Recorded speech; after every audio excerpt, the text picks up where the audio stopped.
Go. Nyangas have Tibeka. Ladies and gentlemen, lovers of rhythm, rebels of routine, and curators of culture. Today we're blessed with the presence of a young man who doesn't just write rhythms, he redefines them.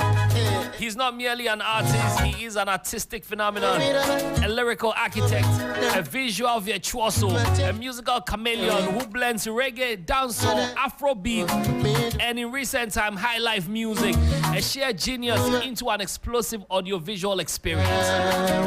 From the gritty streets of Accra to global stages, he has painted a story, and not only in melodies, but also in murals.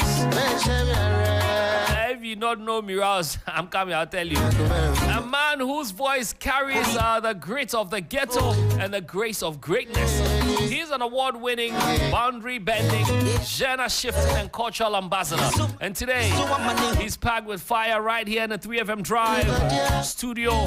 Ladies and gentlemen, make some serious radio noise for the one, the only, Epixode. Yes, sir. My brother. It be like this intro. Forgive me for my album. I will give you. Hey, I go do it for you. oh no, No go chocolate. Oh no, no go vanilla. No go biscuitish. Oh no, no go. Charlie, what's going on, man? Give thanks. No bole, wabesh. Nice one. I mean, look, I wanted to ask you this question because I know you just came into town. I had to say that. We'll get into that. But when you wake up and you look in the mirror, what's the first thing you say to yourself? Believe. Yes. Believe. Whatever you want to achieve, believe. Whatever you want to see, believe.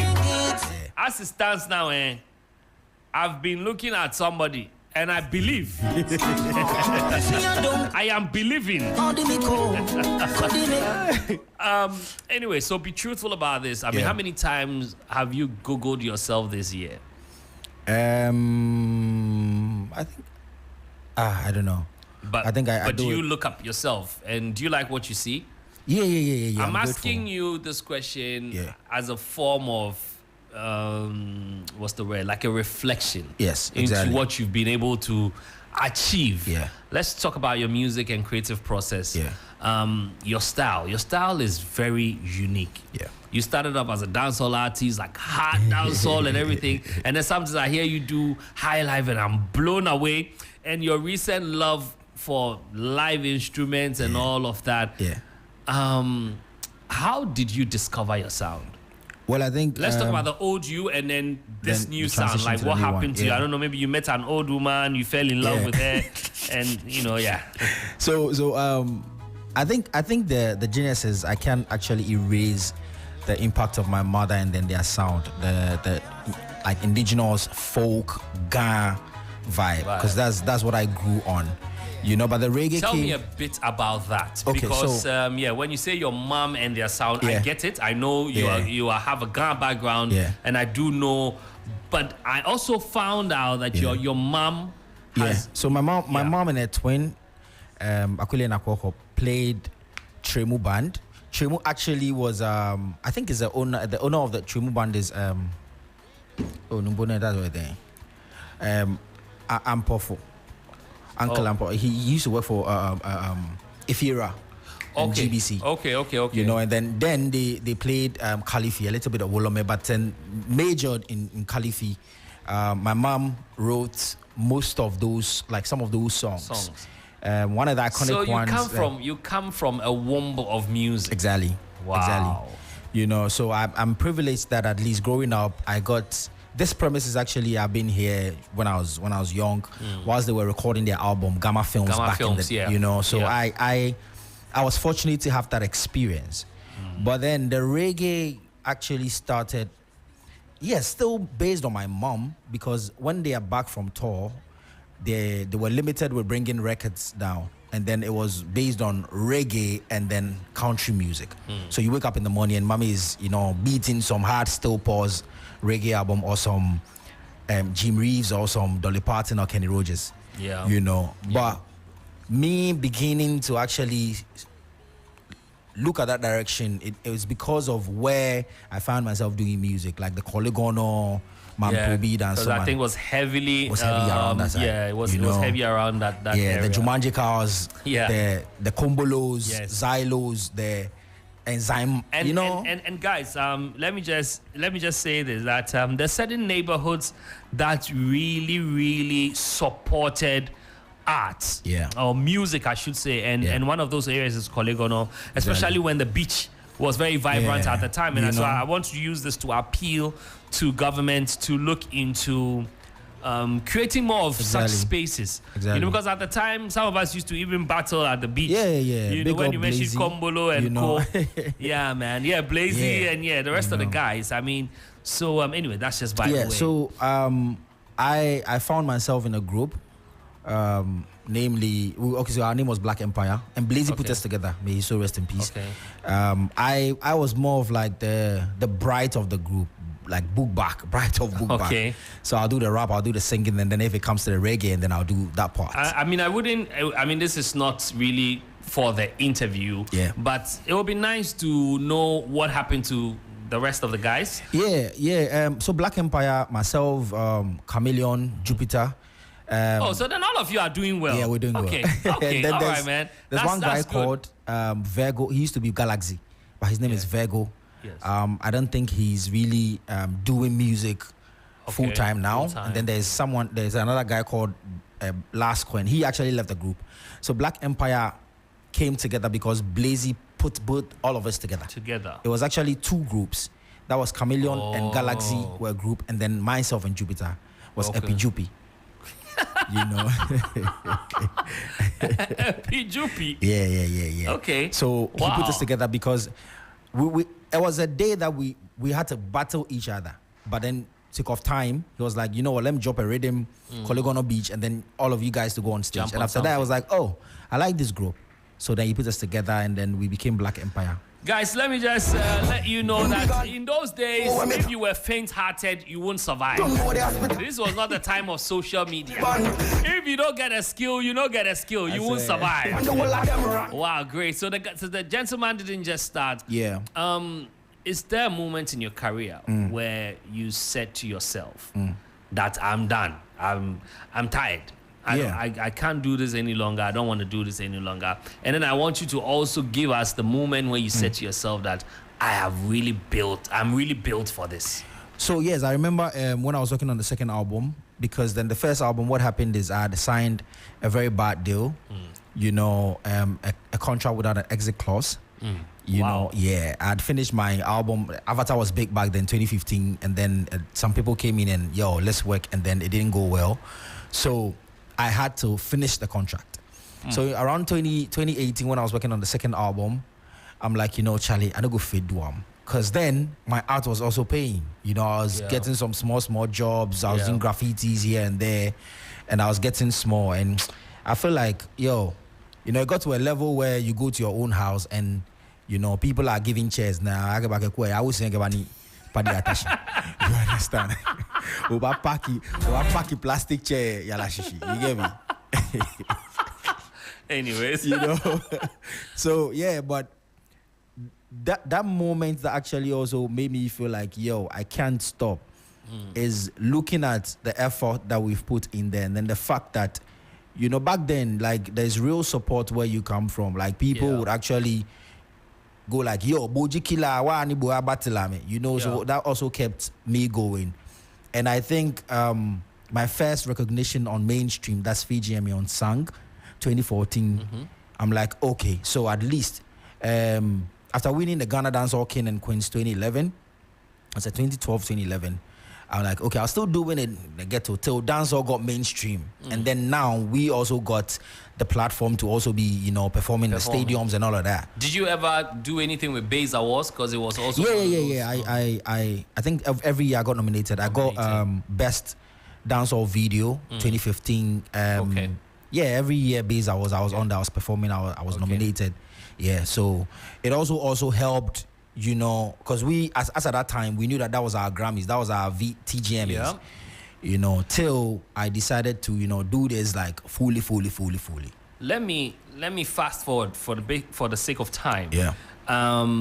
Now I hear your sound. Yeah. I mean, the first one that got to me and got me thinking where this guy wants to go next is in Nkrumah, where you did. That's where I think it all started for me. Like that's when I heard a new sound. Yeah. And then from there, I would hear you experiment with some different kind of sounds. At certain times, I also see how much you invest in gadgets, you know, to personal development and all of that. Yeah. What happened? You happened. You. Yo, that's the truth. People, Charlie, this is why it be radio way. We won't make people know, but I shocks them. You know, let me also put this on radio. You've been a very, you know, strong force in the movement till now, in the episode brand till now. I remember the first time Double brought me to your house. Double T. I saw one. And he still they call me, they threaten me every time. You know, he brought me to your house, and then a kick started that side of me too. Yeah. But I think, yes, in Nkrumah today, I'm saying already, the Nkrumah Wahala Day, actually, you remember when I recorded, I sent it to you first, that I've done this. And you're like, yo, it's good. Do this, do that. So for me, it was just the growth. It was just looking beyond whatever we've done with the dancehall space. Yeah. I believe that as at that time too, I was just trying to discover myself. I'm still trying to find the real me though. Yeah, but I'm just grateful that transition, no be everybody will try where you work for him. Yeah. You know, but at least we're here. Are you not afraid? Because the reason I'm asking you is not the very popular sound. Yes. It's also not a space where you get to show off. Exactly. You know, you either have to become, you know, very much Afrocentric, which is not bad. Which is, I think we still have to find a balance in commercializing that. Yes. You know, which is still not bad. Are you not afraid to lose all those episode fans who know you from Avatar and all of that? Don't you get worried? Well, big up every dancehall lover who actually has been on this journey with me from when they heard my name. But truly, I've got nothing to prove to anybody anymore in the dancehall space. Like, I've done everything. I've taken the dancehall artist of the year. I've played every dancehall show. We've done enough collaborations. It's not that we're stopping that, but I feel like there's a bigger picture that I am actually looking at. I'm looking at the longevity from 10 years from now. Yeah. What will be that sound? What will be that space that you know that every year you're getting booked for festivals and all of those things? And people have, like, you're one of them. People have actually been that benchmark for me that I'm looking, that blueprint. You know, yes, you said it's not a space that you would actually be that huge mainstream. Yeah. But it's worth it. You know, the likes of Florence Adoni is selling out every space. You know, that Logote, big up KOG. KOG music. You know, Uncle Butela, Uncle Pat Thomas. Yeah. And like all these guys. Well, not to cut you, and speaking of legends, today is the birthday of one of the fathers of our land. And today is Akable's 60th birthday. I want to say happy birthday to my father. Yes. That's my music father. He's my father in general. I mean, for a man to say, I wish he was my son. He actually said, I wish Trig is my son. I am your son, oh. So yeah, I mean, I want to wish him a happy birthday. Definitely. And speaking of that, I know that in recent time you've traveled, you know, you've done a few shows. I saw you in Germany. Then I saw you in England. How was that experience? It's been great. I think this new space is I've just been 2 years on road right now. No, I think 2 years. 2 years max. The Germany one, we actually I was actually given a space to do an African seminar.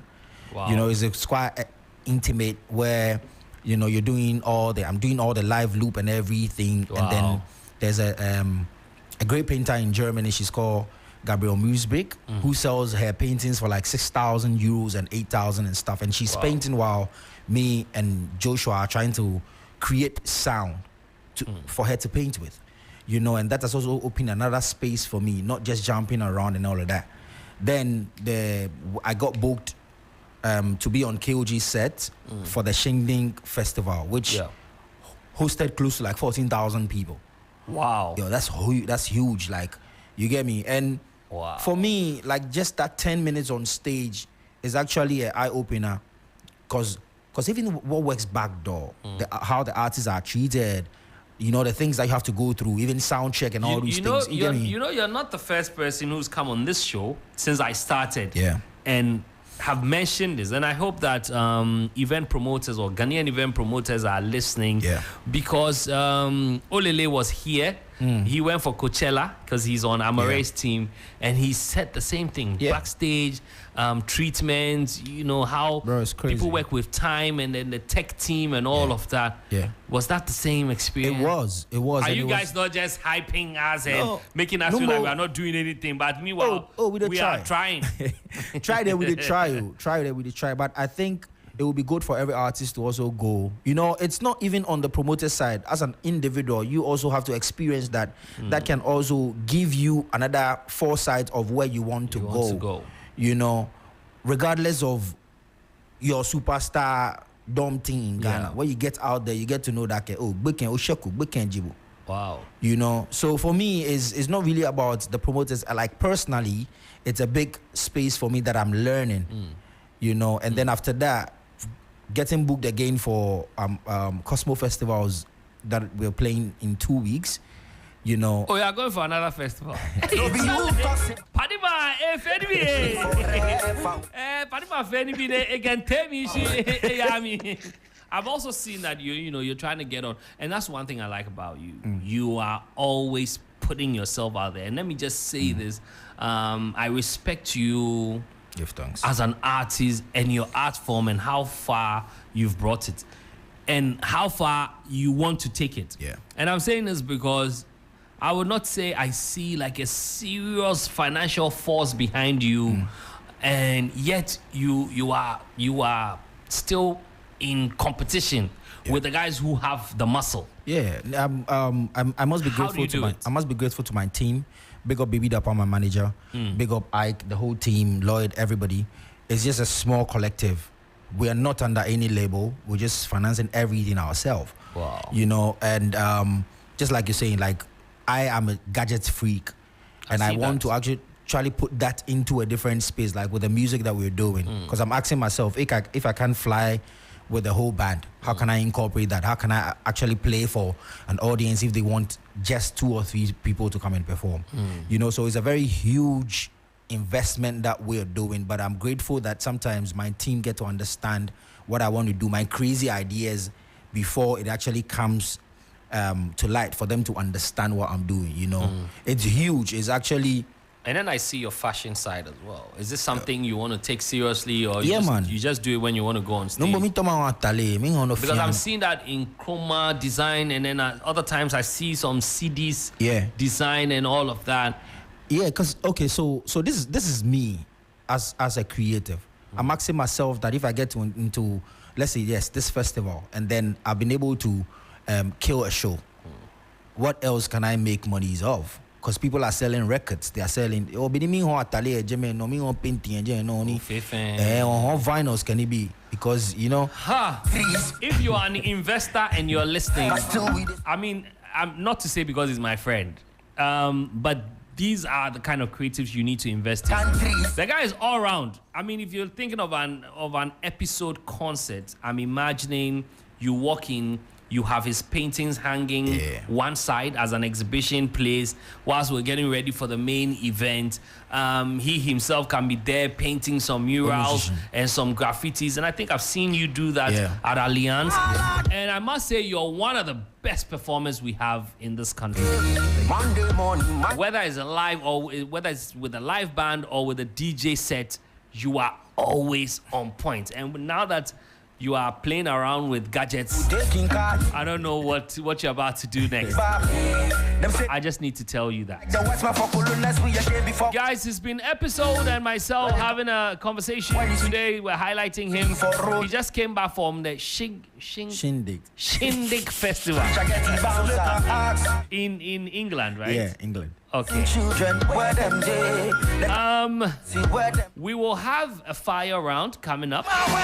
But before we do that, let's go make some money. When we come back, it's Episode in the studio. If you have any questions to ask him, you can go on Facebook. We're live, 3FM 92.7. Don't forget, Easy Talk is coming up, and we will do some more talking.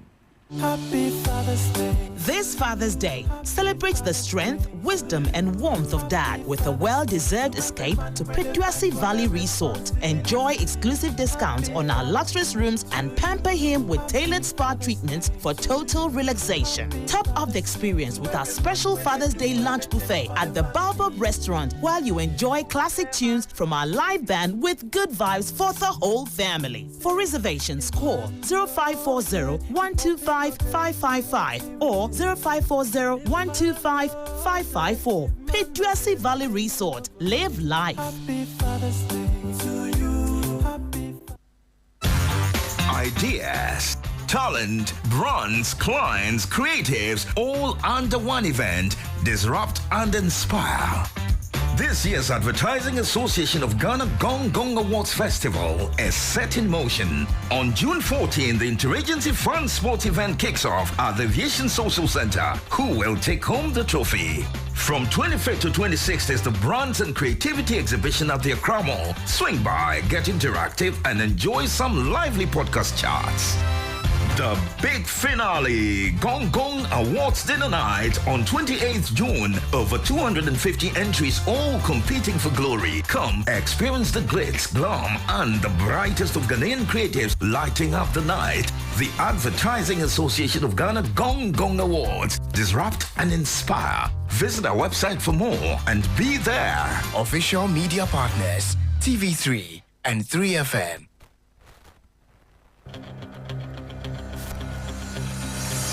Get ready, Ghana. The road is calling. The wheels are spinning. It's the 3FM Tour du Ghana, happening Saturday, 21st June, 2025. From the heart of Accra to the border town of Aflao, we are paddling for the planet in a thrilling 192-kilometer ride across Ghana's scenic Eastern Corridor. Whether you're a scenic cyclist or a passionate paddle pusher, it's your moment to shine. Form your teams, grab your helmets, and race for glory in Ghana's biggest cycling showdown. Challenge your limits, conquer the distance, ride for sustainability, be part of history. To register, call 053-1100-927 or 053-2200-927. 3FM Tour du Ghana, powered by 3FM. Sponsored by Malta Guinness, Fruitelli, and Qua Naturals.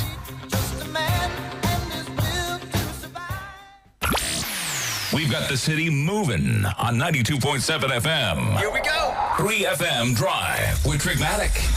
Your commute just got upgraded. Let's ride together. Get on them.